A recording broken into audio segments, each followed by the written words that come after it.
Une visite pour rappeler le soutien indéfectible de Washington à Kiev. Le chef de la diplomatie américaine, Antony Blinken, était ce jeudi en Ukraine, alors que la tension reste forte à la frontière Est.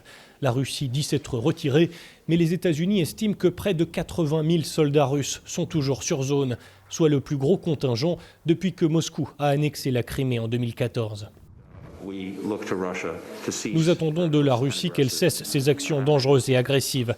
Nous nous opposons aux actions déstabilisatrices à l'égard de l'Ukraine pour les mêmes raisons que nous pensons que des réformes contre la corruption et pour l'état de droit sont nécessaires en Ukraine.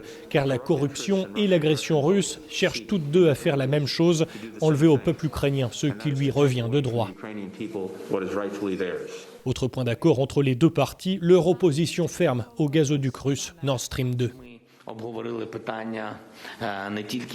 Nous avons discuté non seulement des questions liées à l'occupation de nos territoires, de l'annexion illégale de la Crimée par la Russie, mais aussi de la question de Nord Stream 2, qui est un autre point très sensible.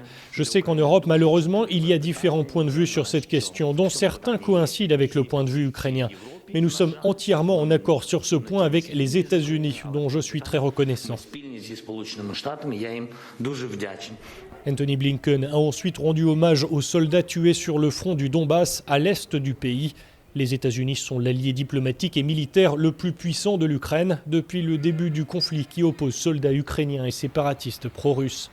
Les combats ont fait 14 000 morts en 7 ans, selon Kiev.